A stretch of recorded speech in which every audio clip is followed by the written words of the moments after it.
There we go. Welcome, welcome, welcome.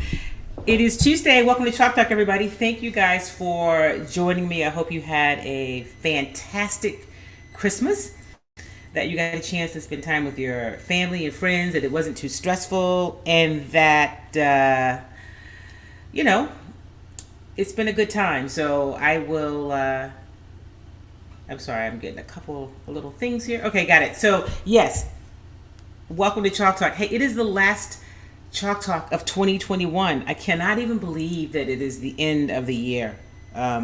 Yes, I.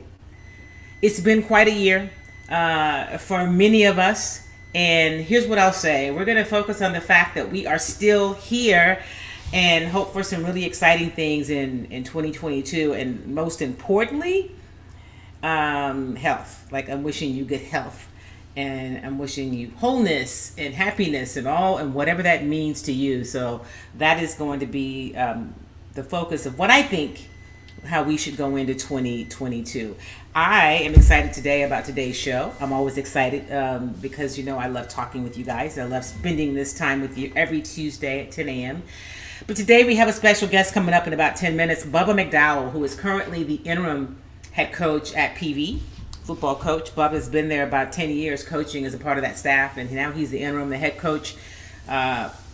Left and went to take a job at Southern, and of course PV won the SWAC West title, competed for the SWAC championship, and we're going to talk to Bubba about all of that, his journey from his days as an NFL player, which is where I first met Bubba, covered him when he was a safety for the Houston Oilers.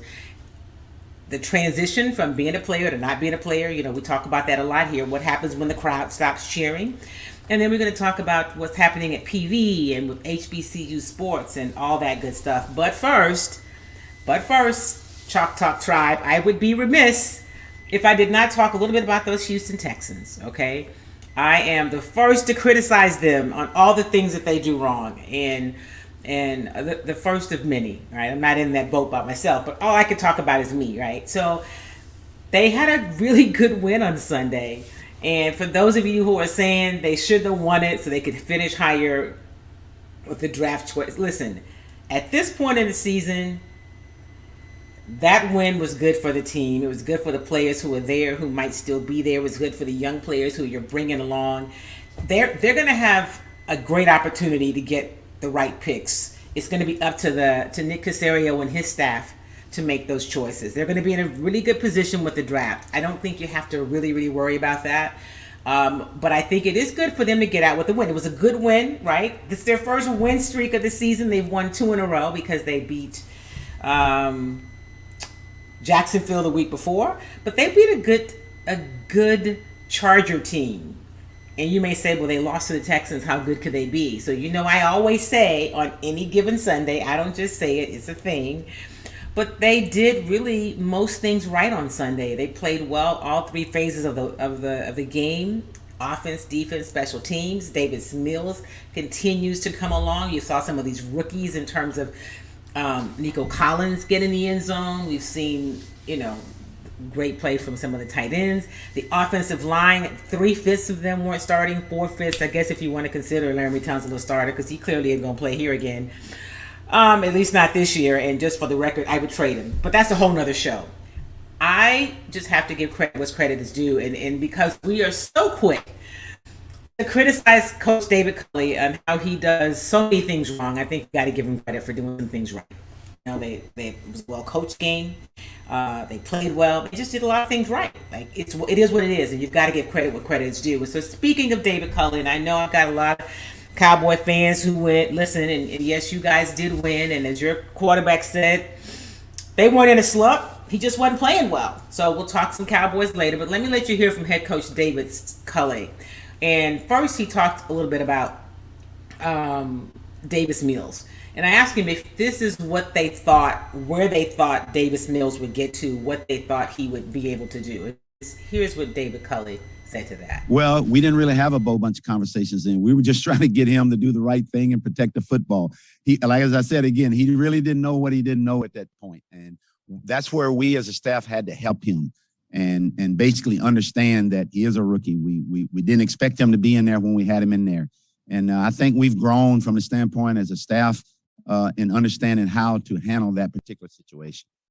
What milestones do you look for when you're talking about a rookie quarterback's development? Just keep protecting the football, keep growing from the standpoint of understanding what your job is. And I like to tell those guys this all the time, the quarterback position. You don't have to be the best player on the football field. You have to be the most consistent football player on the field, and which means that you handle the ball all the time. You got to get everybody involved. Your decisions affect everybody. And basically, just the conversation is just to make sure you keep doing the right things and just keep progressing. So that was David Culley. Of course, the second question was not me, but he was talking about Davis Mills and just where he is. And the second question was about milestones. One of the things we've heard David Culley talk a lot about is the staff, and the fact that when things aren't going well, that falls on the coaching staff, and he takes responsibility for that. And so he talked about each week how they had to do better at coaching. I asked him, what is it that they've done differently to move the team forward? Not that they're where they want to be in terms of the pinnacle of being a staff, but what have they done differently to accomplish that? When you guys did not perform the way you'd like to see, you often said that as a staff, you guys needed to coach better. What have you guys done differently from a coaching perspective to kind of move the team forward? Make sure we're doing the right things with our guys. We know them a lot better right now. And of course, we've had guys coming in, guys coming out, and just finding that right combination and making sure we're doing the right things with that combination that's up there. We've had to make some adjustments in doing that. And I thought our staff has done a really good job of doing that. And we're starting to get better because of that. Thank you. You're welcome. Mark? So that was Coach Culley. And, here's what I can tell you. He's consistent. He comes to it the same way. I know that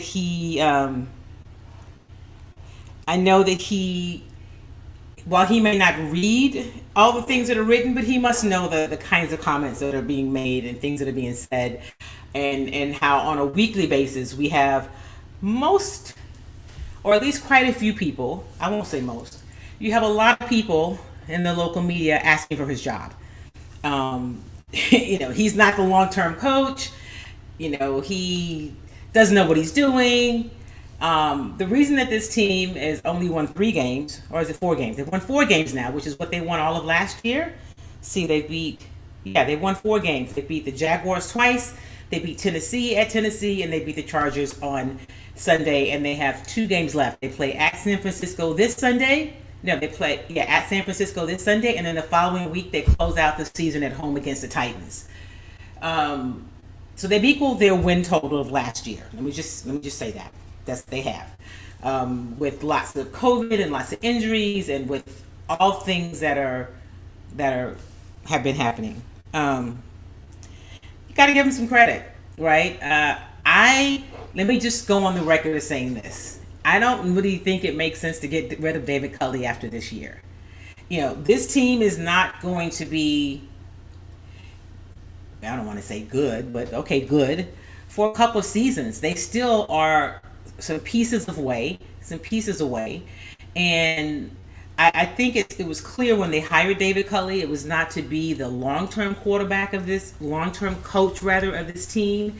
I don't see any reason why you would remove him after this season, right? Maybe Davis Mills is going to be the guy for the future. I do think that Davis Mills will be, I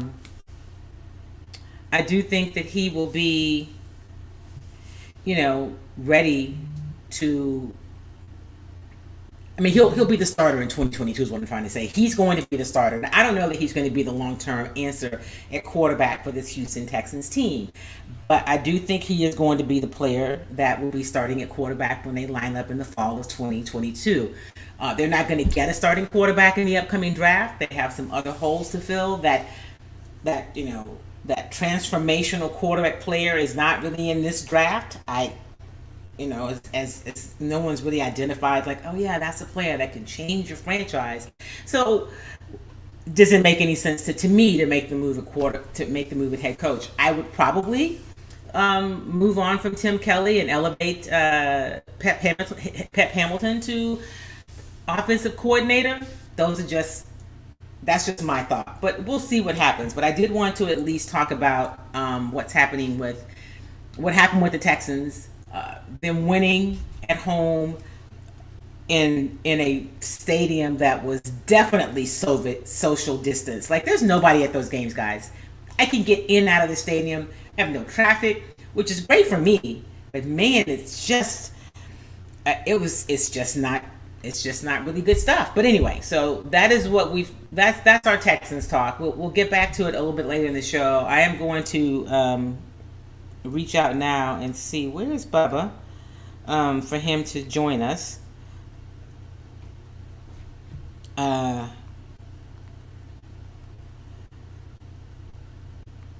Okay, he's coming in shortly. So the other team that I want to talk a little bit about is those Houston Rockets. Okay, you know, we've seen some flashes, we've seen some things from this Rockets team that have been promising, and then we have seen them struggle.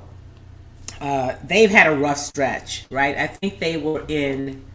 Let me not do that. They were in. Make sure you guys, because sometimes this mic cuts out. I want to make sure. Okay, yeah, it's still here. They were in 9 cities in like 9 days. I mean, it was just a lot. It was a bit of a road trip. It was kind of treacherous, and they're back home tonight to play host to the Los Angeles Lakers. So I of course will be at that game tonight. And for all of you, and I know none of the Chalk Talk listeners, but for all of you who know somebody who's saying that the Rockets should trade, I'm sorry, I can't even get it out without laughing, should trade John Wall for Russell Westbrook, just stop it. Y'all stop that. Y'all know that's crazy, right? Okay. I just want to make sure that you know it's crazy and that that's not going to happen. And what sense does that make? Because you think, one, bringing Russell Westbrook back here would let you would cost for what? I mean, what would that do? I'm super curious about that. I don't even understand that. You know, Russell's gone, and was it the right move to make at the time? You know, that's neither here nor there. But I can pretty much tell you, you can get that out of your head, right? It's not going to happen. Anyway, so hey, good morning. I'm sorry, I just clicked on your notes. And I just resent the link to Bubba. He's having some problems connecting, but he will join us momentarily. Good morning to my sister Sylvia, and good morning to my sister Ellen. Did the ringing stop in the background? I hope so. Hello, Tamika. Welcome. Thank you for being here. John Williams. Hello, my friend. How are you? It's been a minute. Craig Shelton, my brother. How are you? I know it is. You're right, Craig. We have this conversation often. I just am often, I don't know why I shouldn't say surprised sometimes about the media and just the lack of consistency, but that they have been consistently calling for Cully's job while simultaneously saying that Nick Caserio is the future. Well, Nick, of course, hired David Culley, and as I've been telling you guys the entire season, that Nick Caserio is a very active part of what happens with the coaching staff. And it seems like somehow until last week when Nick Culley kind of made a comment about it,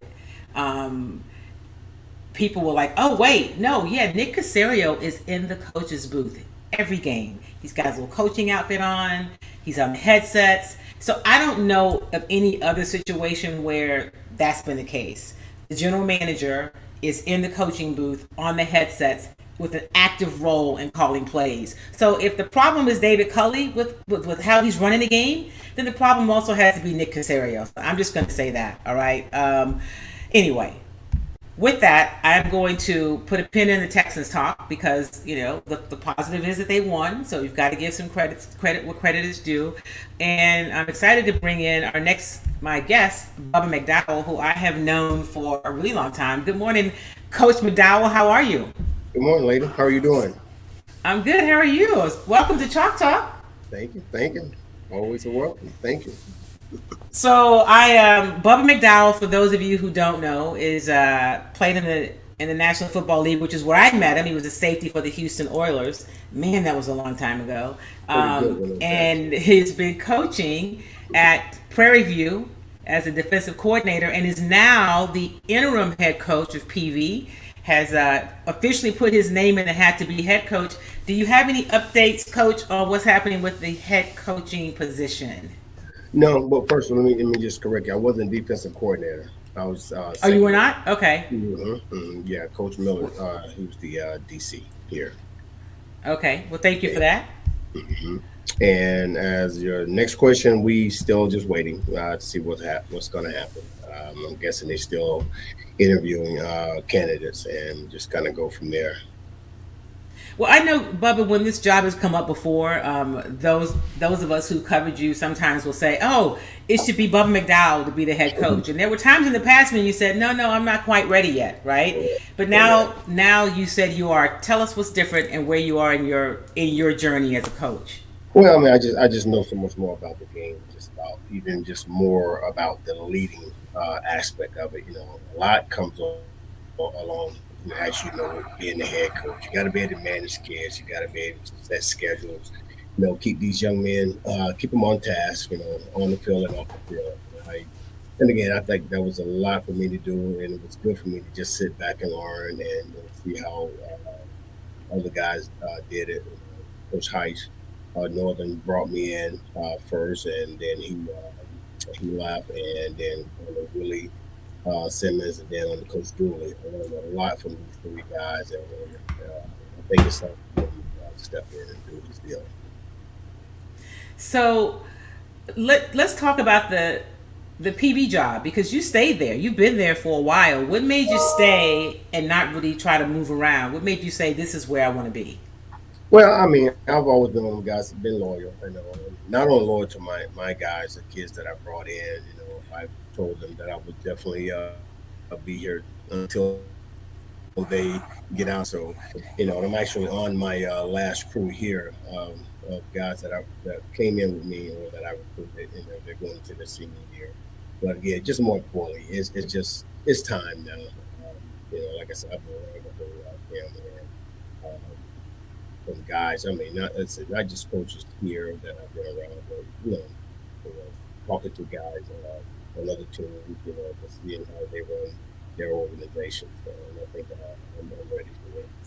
So, Bubba, we know you know football, and we know that you know coaching, and you have been with this PV team for at least 10 years. You guys won the SWAC West, so congratulations. Got to the SWAC championship. Let's talk a little bit about what's happening in the SWAC, right? So you've had some coaches come in. We know the most notably, there's been all the talk about Deion Sanders, but there have been other former players that have come back to coach either at their alma maters. You have Eddie Robinson, who of course you played with. You know, Eddie George is coaching at an HBCU. What is it about HBCUs that people don't understand when they underestimate the value of being at one? Well, I think a lot what people don't understand, you get these athletes that, you know, again, that can play on the next level, you know, and, you know, people go back, search and do the research. You'll see that, you know, some of the early Hall of Famers, you know, came from HBCU. And again, we're trying to get, you know, and I say we as coaches, young African-American men, the Deons, you know, the Eddie Georges, we're trying to get these guys, you know, get back to the HBCU. Athletes get back to HBCUs and make them understand that, you know, just because you're going to a Grambling, you know, PV, Jackson State, or SWAC, or any HBCU, Howard, you can get to the next level. Trust me, a lot of these kids just under the impression that if they go to a lower school that they can't make it to the next level, and that is not the case. Because like I tell them all the time, I talk to scouts. I'm the pro liaison here, and at the end of the day, you got to make plays. No matter where you at, if you're making plays, they're gonna come for you. Let me ask you something. So you're the pro liaison. What are those conversations like? Because I had a conversation, and this is a whole nother story for those of you who are listening, with Jack used to be recently. I know that the people who follow my show are gonna be like, what? And we were talking about recruiting and not recruiting, but scouting HBCUs. And he said that they recognize there's a ton of talent at HBCUs. What are the conversations like when pros come in and watch your kids play? The very first thing they ask, how they are with their teammates, how are they in the locker room, how are they on the field and off the field. They want to know about their character, and that's what I try to tell my guys. Day one of camp, we got to be that good, on and off the field.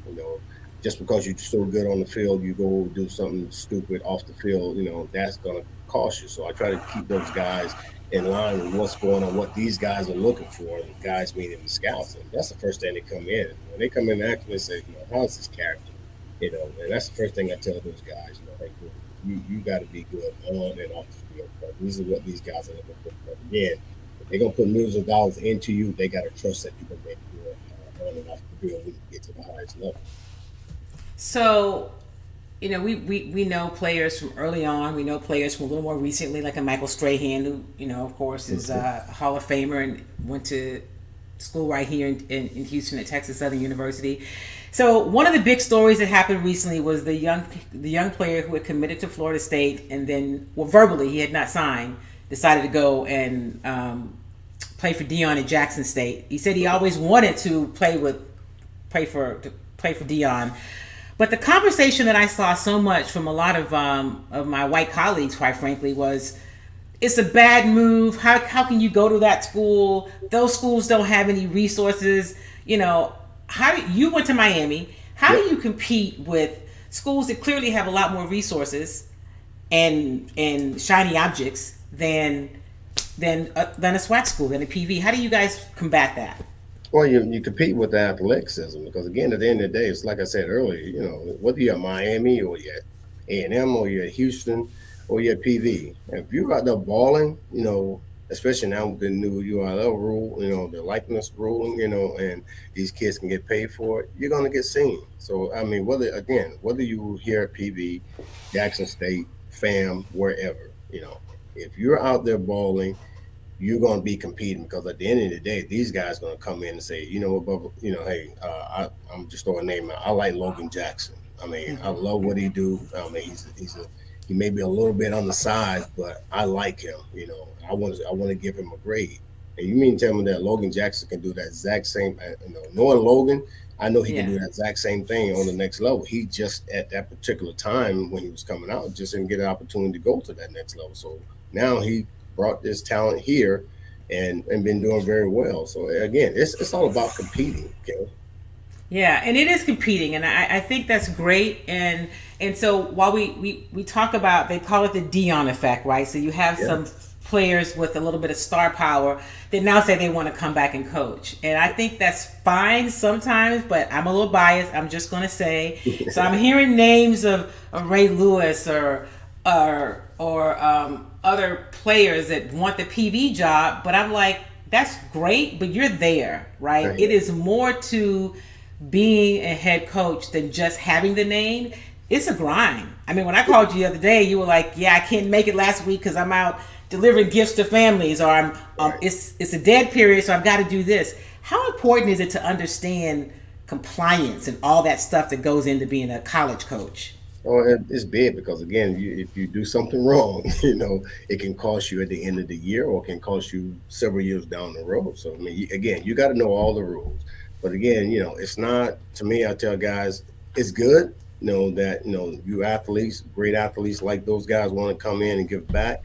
And I've said this for many, many years, but when I was at Texas Southern, even when I went to coach with Coach Brown at U of H for a year, then going back to Willow Ridge in high school, I always told those guys, you guys need to give back as much as you can, whether it's in, like some type of role, because again, these guys, you guys got a lot of information, a lot of knowledge that these young men can use, and it'll be good for you guys to give back. Now, all of a sudden, it's happening, and people now saying, okay, well, why is it happening? Why is these guys come taking a lot of these top athletes? Well, again, just like the young man said, Kim, who would not want to go play under Dion?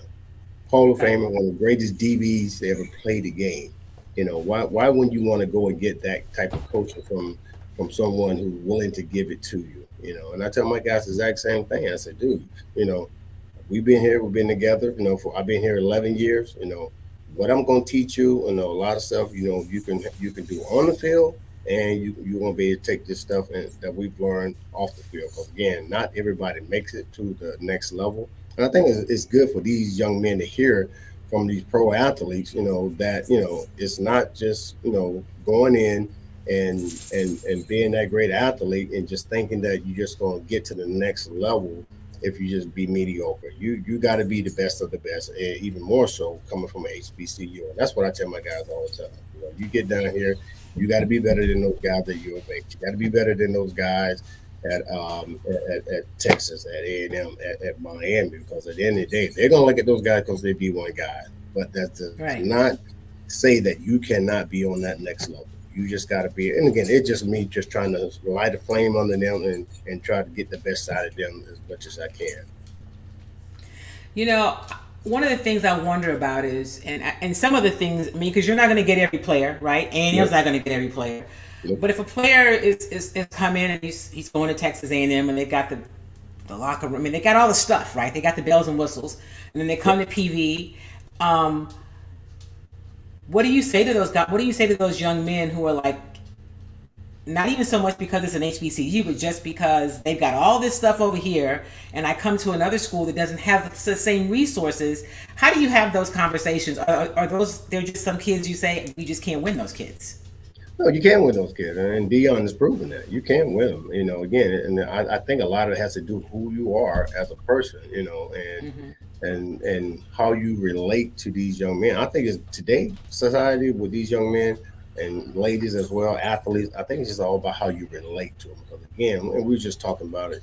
Me and Byron Smith, the head basketball coach here, we were just talking about how differently you have to teach and relate to certain kids. Now, certain kids I can, like I tell guys, you're gonna have to come in and compete. You're not just gonna come in and think you got to start a job just because you're number 2 or number 3 on our list. You still got to come in and compete with these other guys that have been here.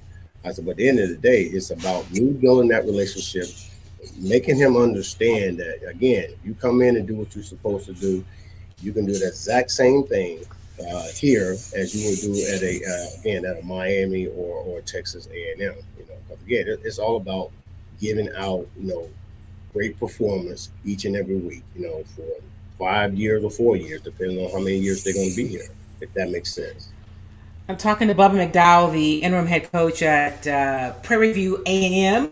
The Panthers winning the SWAC West, competing for the SWAC championship title for the first time since 2009. That's a big deal. And so congratulations for that. For people that don't know you as a coach, what is your who are you as a coach? What's your philosophy? What's your approach? How would you describe you as a coach? Well, Mcdowell, I'm an even kill guy. I'm an even kill. Everybody know me. I'm fair, and that's been my motto. Everybody know me. That's been me from day one. Even when you and I met, I'm a quiet guy, but again, throughout my coaching, I've learned how to process the quietness and bring out a little bit more coaching, aggressive style. And again, it depends on who I'm talking to. Because again, I can, just like I tell a lot of times when I'm talking to guys, my youngest one, Miles, I can talk to him like crazy, stupid, and he gonna say, "Yeah, Dad, I get it." Boom, he gonna run through that wall for me. But if I go talk to Trey, I got to kind of tone it down a little bit. I got to get to his level. And I think that's what coaches has to do with these young men and women these days. You got to get on their level, and you got to be approachable. You got to be understanding of what they're seeing, what they're not seeing, what they understand, they don't understand. And that's me, you know, because again, at the end of the day, I want you and I to get along, because again, I think if you and I can get along daily on the field, I know it's not going to happen all the time, but if we can do 80%, 85% of the time we getting along, we're going to be very successful, not only on the field, but off the field. So I just, Alina just dropped in the chat that you graduated from Miami with a 3.0. Is that right? No, not quite 3.0. Okay. Well, but you graduated from Miami. I graduated. Okay. Yeah. That's So how important is? And I'm hearing about this mean pound cake that you make. You got a lot of fans that think that know that you're ready. So I forgot about that. You supposedly bake a mean pound cake. I do. I must admit. Yeah. I've been baking since Willow Ridge, where I won my first baking contest. You know, so it kind of took off from there. Okay, I guess one of the things I didn't know about you. Let's talk a little bit about your journey, Bubba, because one of the things that I think is important is to have conversations about the transition from being a player to the next, whatever you do next. It's not easy for everyone, but what was that transition like for you? When did you know it was time? And did you always know that you wanted to coach? No, I've always said I never would coach, to be honest with you. Really? Oh yeah, I know. When I tore my Achilles tendon in '96, it's actually started hurting in summer '96 with Carolina Panthers, and then I left and went to Philly, and running down on my last preseason game against Pittsburgh, and that's when I ended up tearing my Achilles tendon. And then, you know, me thinking I'm gonna be able to get back, you know, and I couldn't. Honestly, Kim, I couldn't run for about a year and a half. So that, and of course, everybody know about my infamous motorcycle accident, and you know, on Christmas Day. So that kind of took me out. You know, at that point, I was like, hey, you know what, God got something else for you. And right after that, you know, I got well, started getting back in the best shape of my life. And I started training guys, high school kids for the upcoming season, then some pro guys, rookie guys that were getting ready to go into the draft. And I was a Heisman. I said, hey, man, why don't you go to TSU, you know, see if you like it. He said, just volunteer for 4 years. For a year, you know. Long story short, I ended up volunteering for 4 years. And then got on the staff for 2 years. And then prior to, after that, went over to Browse with U of H for 1 year. Always wanted to give back to the high school kids. I thought that's where I can be most useful at the house. And they called me and said, hey, man, do you want a job here at PV? And came up here. And right after that, that's kind of when it took off. When I got here, and it was at that point in time, I was like, you know what, this is kind of where I want to be, where I want to stay, you know, on this level. And again, never had any thoughts of going, because everybody used to ask me, hey, why don't you go to pro level? Well, I tried for 5 years, but, you know, they weren't having me there. So my next job was, hey, you know, next deal was, hey, give back to these HBCU or high school. It was going to be either one or the other. You know, and that's kind of how it started. You know, so the next thing you know, I stopped the training part of it because everybody was calling me and said, hey, you still training? I said, man, I would love to, but I don't have the time, you know, because, you know, football takes up a lot of time. And that's why I said, yeah, I was never going to do it because I just had trade at that time. And, you know, I didn't want to be spending a lot of time away from him, you know, because, you know, I coach. You know, we're in these offices pretty much all day and all night. Trying to make our kids better and make the team better, and on. So that's where it started, you know. And like I say, I love it now because again, I didn't want to jump into it right away. You know, many people was telling me that, but now that I've experienced, you know, over the years, I think it's definitely time because again, I've learned a whole lot. Just again, asking and just watching. You know, you don't hear a lot from me, but you better know one thing, I'm definitely paying attention to what's going on. Talking with Bubba Mcdowell, the interim head coach at Prairie View. And, you know, one of the things I think is great, Bubba, is that you wanted to make sure you learned the craft, right? What it takes to be a good head coach and not to just jump into it But I want to talk a little bit about you as a player. Of course, when I see you, it looks like you could still play, line up at safety. I know it's been a minute. And although you were quiet, you were one of the biggest hitters I've ever covered. So let's just, you're not quiet on the field, okay? When you see the NFL game today, what is it and how it's changed? What is the thing that stands out to you most about what's different from when you played? Of course, the hitting, again, these fines, these guys getting it. And I understand that, a receiver, coming across the middle, yeah, he's unprotected.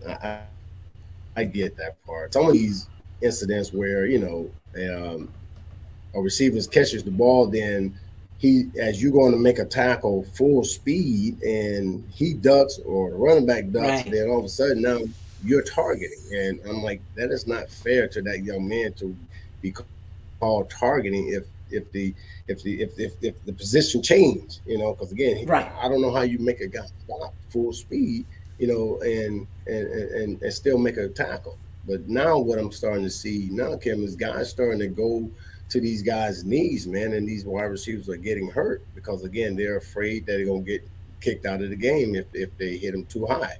Or if they hit them in the wrong place. Well, covering the game for as long as I have, that is one of the things that you're like, are you kidding me? And nobody wants somebody to be injured. But I agree, they've got to do something to address that, right? If you duck and players coming in, how do you make the adjustment, right? Because it still is football. You still got to hit the guy to tackle him. So that's got to be something they've got to figure out. What else do you see? What do you say to players who are, if you get a chance to still talk to players when they're playing about getting ready for what's next? Yeah. What do you say to them about how to get ready? Oh, I'm sorry. What do you say to players who may be in the league about the transition, about how to get ready for life after football?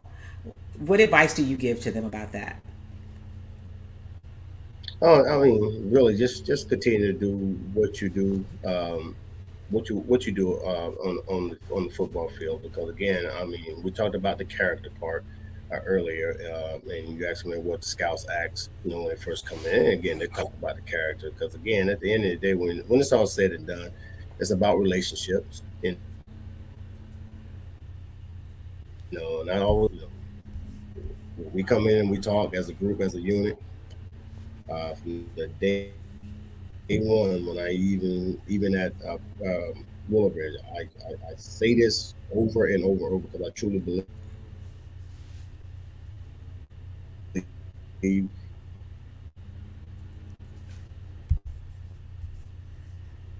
that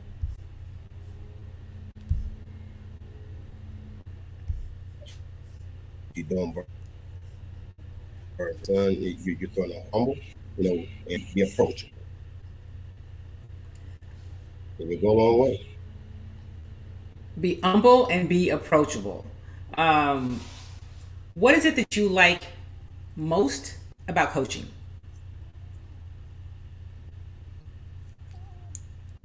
Just the interaction with the kids, just the teaching part now, and them asking questions and then they getting it and then they performing it out on the field. And more importantly, they graduate. I want to see these kids graduate, definitely more important than anything. Because at the end of the day, as I told my little dude, I got hurt and football's not forever, but you always got to have something to fall back on, And I tell them, I said, look, some of you guys are going to be in the same position that I'm in right now. So it's, this is why I'm telling you this. You get into it early. You develop relationships. You make relationships. With guys. So I say, if this is your desire to be a coach, you go to all these coaching conventions, many as you can. These camps, you make conversation with these guys because again, you never know who's going to be in that position to hire you.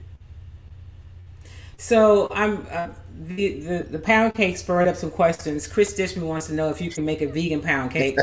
Hit me up, Chris. I can probably make you one of those. But I can't do vegan. Is Chris No vegan vegan, now? no, no vegan. I gotta get vegan. I gotta get Chris on. I didn't know that he Yeah, was he the is. He vegan. looks good though. He looks really good. So I make a lot of vegan dishes, Chris. So you got to Yeah, he hit me looks up. You good. got to call me, okay? You got to call me so that we can maybe we can collaborate on some stuff, or I can hook you up with some vegan dishes. Bubba, before I let you go, tell us where. Tell me something about PV. I mean, what is it that you like about PV, and why you decided to really make that your home? Well, I think a lot of it has to do with Mr. Robinson, Esther Robinson. You know, when he brought me in, and you know, one thing I think one of the most important things that I saw that he was doing in building this program here is he made this. He wanted this university and athletic department become a family. This university become a family. Because again, when you get here, a lot of people still don't know where PV is, but then when they get here, they be like in awe. It is a beautiful campus, man. It's really beautiful, and anybody that comes here, they will tell you that after leaving. But again, they know when they come here to PV, it's like family. You know, we're gonna treat you like family, and that's the way it is. And a lot of people say that. You know, we're you know, and it's not just me. You know, we've done that to the best of our ability to make you welcome here, to make you, you know, again, if I'm going to get your kid in here, you know, I'm going to treat him like he's my own son, you know, and we're going to treat this thing like a family deal. We're going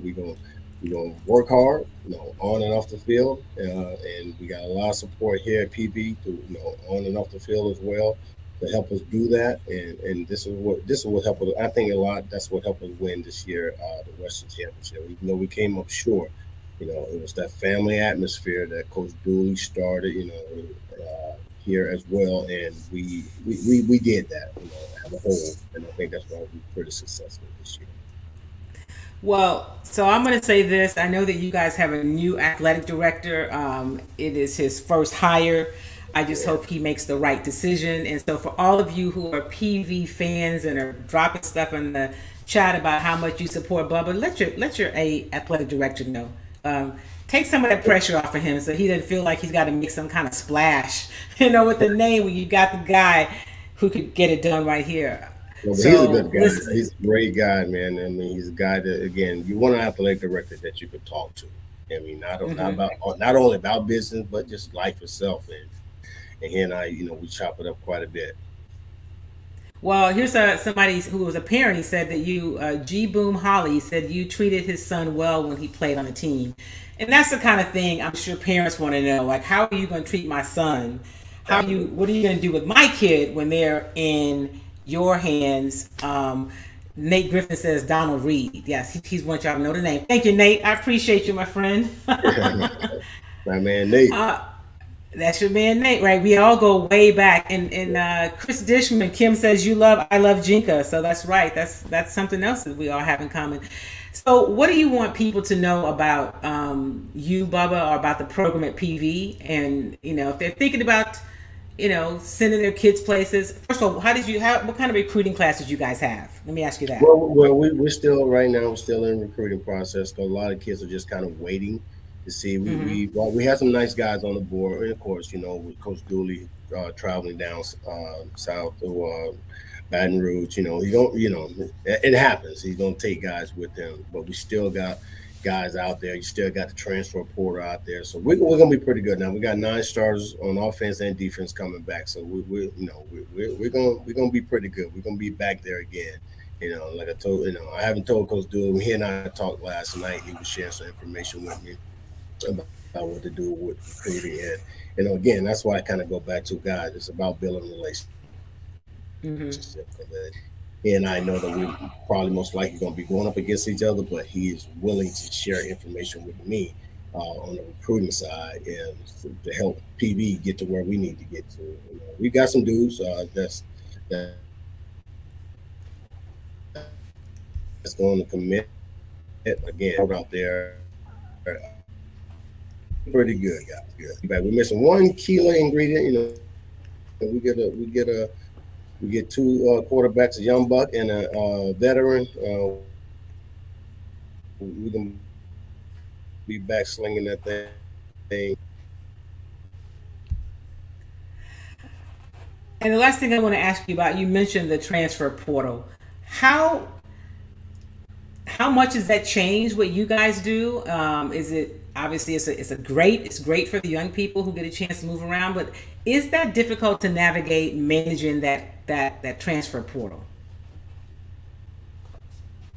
Oh, absolutely, absolutely. Because you got so many guys that are they go in, then they come out, and they all for the most part pretty athletic, guys that are coming from top D1 schools. And I think you mentioned earlier, that you can't, the Miami's, the A&M, they can't get them all. So again, now it actually helps us, And again, you look at Dion,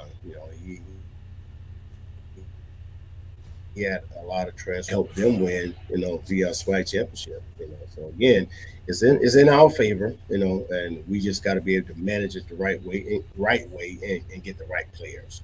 Again, it's not just going in there and grabbing a player. You got to do your research, you got to do your due diligence, you got to watch film on these guys, and you got to evaluate them. I think that's one of the biggest reasons a lot of teams are pretty even this year, because we got to get back to coaches got to get back to evaluating guys the right way. Again, just taking these 4 or 5 stars just because they're rated by Nike or Adidas or whoever. You still got to do your evaluation and see will they fit your program.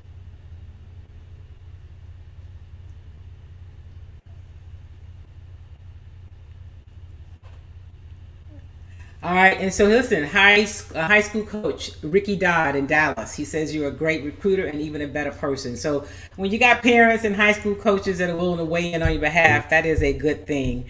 It means you must be doing it the right way, Bubba, and I would not expect anything less from you.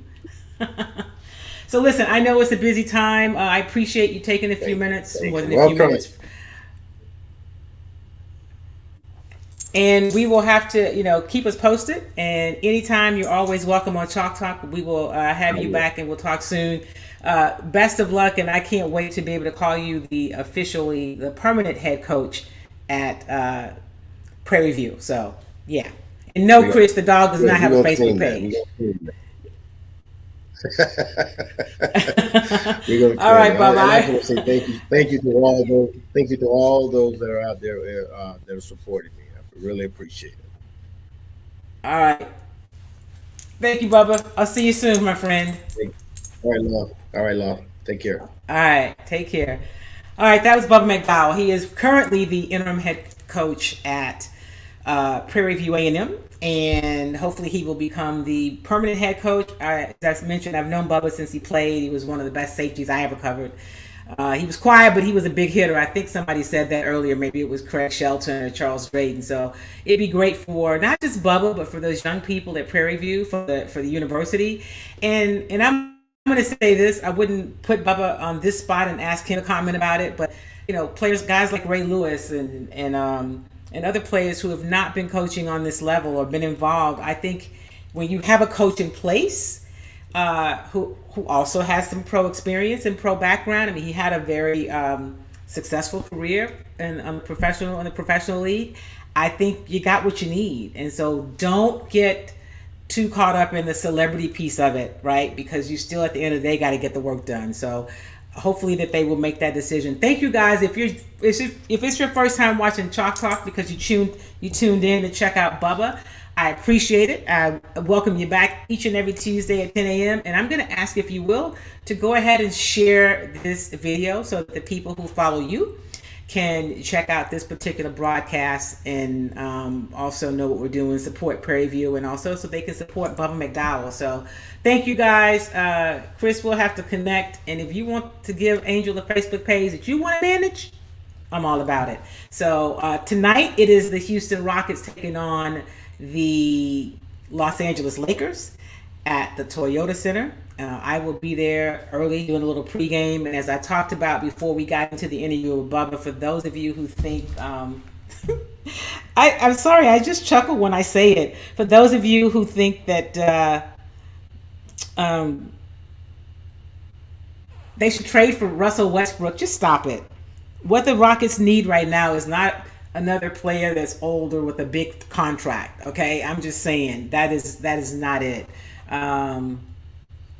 Yeah, that's not it. Last night the Rockets lost to Charlotte 99 to 123. Again, tonight they play at home against the Lakers. They get a couple days off before they play on New Year's Eve. So it has been a busy, busy month, and they've been on the road a lot.